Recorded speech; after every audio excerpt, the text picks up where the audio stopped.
um impulso que nasceu da vivência que eu tive com o bel canto. O bel canto era uma prática de cantar que a minha mãe trouxe de Kiev, lá na Ucrânia. E quando aportou aqui em São Paulo, nos anos 20, ela trouxe consigo também a escola russa de cantar. Eu acho que essa escola russa certamente teve uma influência decisiva na formulação da minha vocação e do meu talento definitivo em direção à regência. A regência seria um complemento, digamos, um cume desse longo processo, que começou exatamente na minha infância, ouvindo a minha mãe cantar. Era uma beleza, eu ainda a ouço tantos anos passados até hoje. O oboé é um instrumento pastoril, um instrumento de sopro de dupla palheta. Pena que eu não tenho aqui o instrumento, senão eu tocaria para você um trecho. Mas é linda a sonoridade, é obscura e ao mesmo tempo um cantabile nas notas agudas.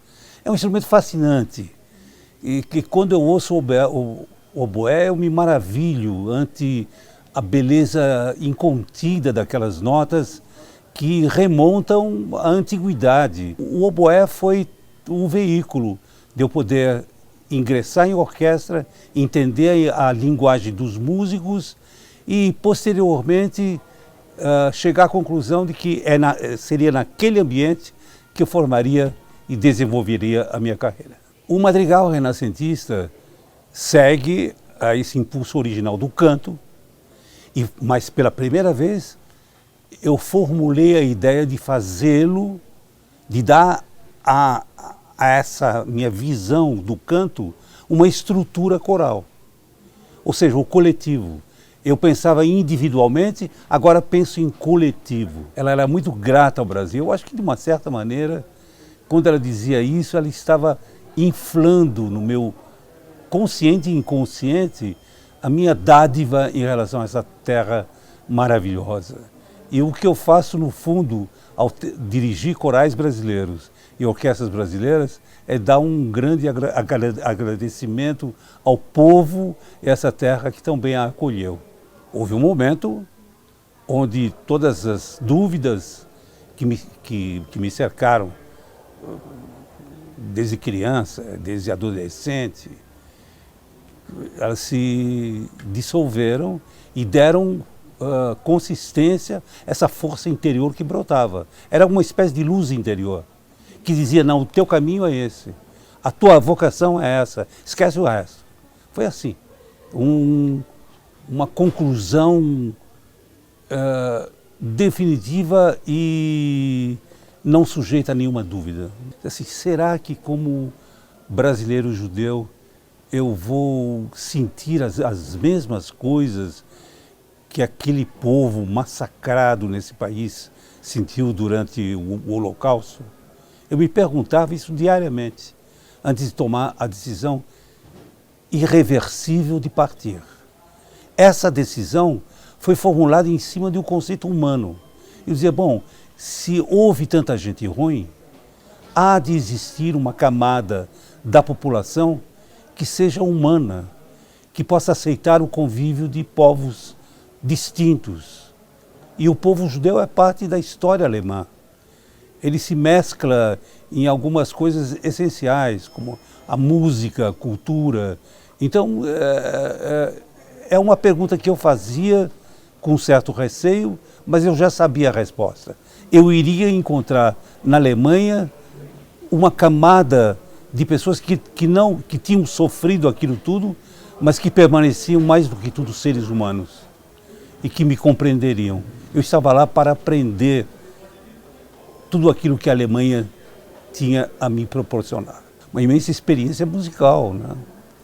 Eu iria estudar com os melhores professores ainda remanescentes, que não tinham sido fuzilados ou mortos no conflito, pessoas que tinham vivenciado tudo, mas estavam lá e que guardavam dentro de si todo um passado eivado de música. Foi com essas pessoas que eu aprendi e me desenvolvi enquanto músico. eu tinha já estruturado a minha vocação teórica, que eu consolidei, que cristalizei na Alemanha. E quando eu vim para cá, eu vim cheio de projetos. Cheguei ao Brasil com aquela força hipnótica de poder fazer, de querer fazer e ter a certeza que eu iria fazer. Foi aportando no Rio como regente assistente da Sinfônica Brasileira, onde eu comecei como regente assistente de Eleazar de Carvalho, que estava como titular da Sinfônica Brasileira na época. E eu estou falando dos anos 60. Eu fui convidado, ainda como maestro assistente da orquestra, a criar um projeto para os jovens. E aí pensamos na possibilidade de interessar Roberto Marinho, das organizações Globo, a dotar esse projeto de todo aquele arcabouço necessário para que um projeto se tornasse popular. Foi então que, quando Roberto Marinho ouviu a minha descrição do que eu julgava necessário, porque eu cheguei assim: doutor Roberto, nós não podemos condicionar a música clássica a um público limitado que vai ao teatro. Na época era o Teatro Municipal lá do Rio de Janeiro. Mas o teatro tem 2.400, eu penso em 100 mil, eu disse para ele. O doutor Roberto arregalou os olhos assim e disse: meu filho, pode tocar esse projeto que eu estou à frente dele. E foi assim que nasceu o Projeto Aquários, que mobilizava milhares de pessoas, pelo menos uma vez por mês. E não eram 50 mil, mas muito além do público que vinha regularmente ao Teatro Municipal. O público oscilava entre 100 mil a 200 mil pessoas. Às vezes, o que aconteceu com menor frequência, mas às vezes chegamos a 300 mil pessoas assistindo com interesse e com devoção os concertos que nós fazíamos. Foi um projeto sensacional. Quando o projeto surgiu, algumas pessoas se sentiram ofendidas, como a música clássica integrada ao povo, isso não faz parte do nosso vocabulário. Mas no meu vocabulário fazia assim, porque a música foi sempre pensada em termos de multidões. A música foi acalentada pelo povo. Nós tínhamos necessidade de expandir o círculo musical a proporções antes totalmente inauditas, jamais anteriormente tentados. Eu já tinha começado antes na TV Tupi, e conhecendo o Dr. Roberto Marinho, ele me ofereceu espaço na TV Globo para fazer programas de música. Eu enderecei pelo território da televisão, que foi muito valioso, eu diria, porque ele se conjugou diretamente com os concertos ao ar livre. Foram parte de apresentando facetas de uma mesma matéria em diferentes veículos. Um era um grande projeto em direção ao povo, e o outro era em direção às multidões que estavam em casa através da televisão. Foi uma coisa simultânea e que enriqueceu consideravelmente a cultura musical do povo brasileiro. Disso eu estou absolutamente convencido. A coisa importantíssima é que, ao fazer os concertos populares ao ar livre, nós estávamos, no fundo, indo em direção a Leonard Bernstein, nos Estados Unidos, que fazia com a New York Philharmonic os grandes concertos populares no Central Park, em Nova York. E as multidões se mobilizavam em função da orquestra, do maestro e do local, o Central Park. Se sentavam no chão, estendiam uma toalha e ouviam música durante horas. Eu acho que aquele trabalho de Bernstein foi o que deu subsídios à formulação do nosso projeto. O Projeto Aquários nada mais é do que a extensão do que Leonard Bernstein fazia lá nos Estados Unidos. Tudo começou no ano de 1988, quando eu fui convidado para ser o titular da Tom Künstler Orquestra na cidade que eu amo, que é Viena. Eu explico por que eu a amo tanto. Viena está ligada a minha vida como está ligada à vida de qualquer músico. Lá em Viena moraram quase que simultaneamente, ou diferenciados por apenas um par de anos. Mas Mozart, o grande Mozart, Wolfgang Amadeus Mozart, depois, junto com Haydn, que também morou em Viena, e posteriormente Beethoven, o gênio, o maior gênio de todos os tempos, morou em Viena em 5 casas diferentes. Quer dizer, para nós, o fato de poder trabalhar em Viena é como se nós tivéssemos o respaldo de toda aquela geração de grandes músicos, imortais músicos que lá viveram. A cidade toda fervilhava ao ritmo das valsas de Johann Strauss e da Quinta Sinfonia de Beethoven, que ouvia-se a toda hora, né? E esses eram fatores acalentadores do nosso prisma psicológico. Desfrutar de tudo isso, ainda que não os ouvisse, não os visse e ouvisse. Eles estavam lá. Naquela atmosfera, aquelas árvores tinham visto Beethoven, aquelas casas, algumas antigas, tinham visto Schubert. Enfim, é uma cidade que palpitava a música. Ao me ver reger uma ópera em Veneza, o grande Siciliani, que foi quem descobriu Maria Callas, imagina, que estava em Viena e me viu regendo uma produção lá na Staatsoper, chegou no camarim, ter terminado a ópera, recita, disse assim, você estaria interessado em se mudar para Veneza? Eu disse, maestro, não sei, é um teatro de ópera? Disse assim, é um teatro de ópera, a segunda maior casa de espetáculo da Itália. Nós teremos grande honra em recebê-lo lá. Eu disse, amanhã. Eu aí fui para Veneza e olha, que fascínio de cidade. Minha mulher e eu, Maria Helena e eu, adoramos aquela cidade.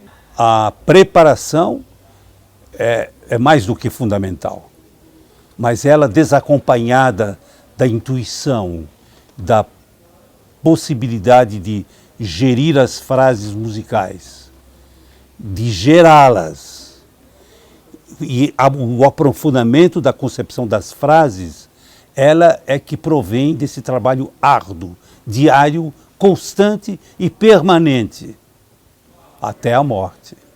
Permanente. Não há outra solução para o músico, a não ser que se sujeite a esse tipo de trabalho. Para um músico não há outro caminho, a não ser esse. Em vésperas de completar 90 anos agora, daqui a alguns dias, no dia 27 de dezembro, eu penso diariamente sobre isso. Cheguei aos meus 90 anos.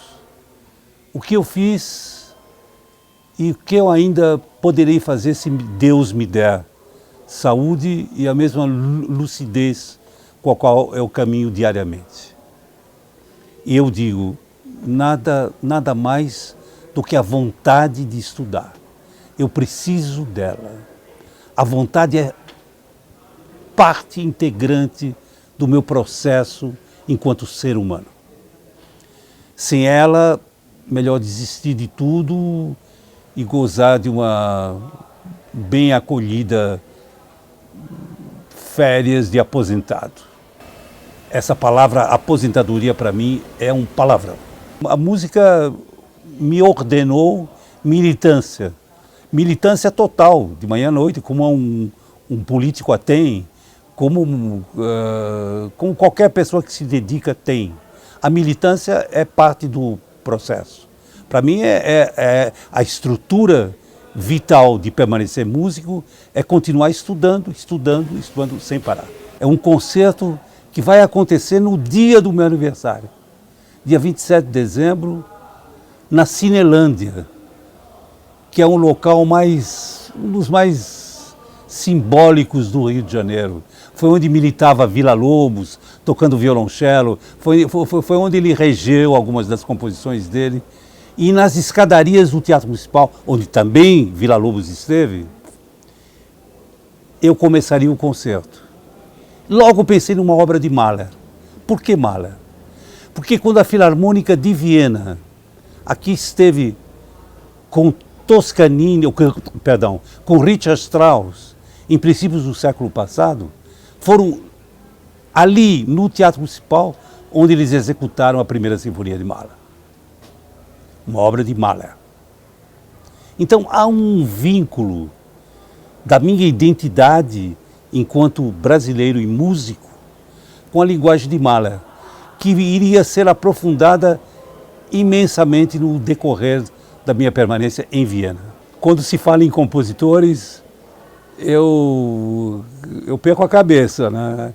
Aí o céu é o limite. Então eu penso em Villa-Lobos, claro, tem que estar presente. Penso naqueles compositores ligados ao povo, que vai afluir, espero que em massa, para prestigiar esse concerto. E principalmente ir de encontro aos desejos da orquestra, que é tocar o grande repertório, né? Mas posso te garantir, Villa-Lobos e Mahler estarão presentes. Isso eu sinto ao primeiro gesto. Ao primeiro gesto. Pode ser uma grande orquestra europeia, mas esse sabor que o músico brasileiro tem de desfrutar a linguagem de um compositor pátrio é completamente diferente. É como um vienense tocar uma valsa de Strauss. As notas são aquelas, mas é o espírito da execução que falta quando a composição é submetida à mesma nacionalidade de intérpretes. Olha, nesse momento, aos 90 anos de idade, eu posso dizer que eu estou numa fase mágica da minha vida. Porque atuando em duas orquestras, eu tenho de um lado a Petrobras Sinfônica, que ocupa em meu coração um lugar especial. Primeiro que é um grupo de músicos que se transformou em minha família. E aqui em São Paulo eu tenho o Instituto Bacarelli, que me proporciona a possibilidade agora de adentrar um novo território. Dentro da favela está quase que finalizando a feitura de um dos maiores teatros da nossa cidade. Você perguntará, bom, é um dos maiores em favela? Como é possível? Olha, pode não ter a mesma dimensão que tem um teatro tradicional, mas é grande por estar inserido no corpo da favela. É por isso que ele é grande, porque é a primeira vez no mundo onde um projeto dessa dimensão tem a possibilidade de vir à tona aqui numa grande capital.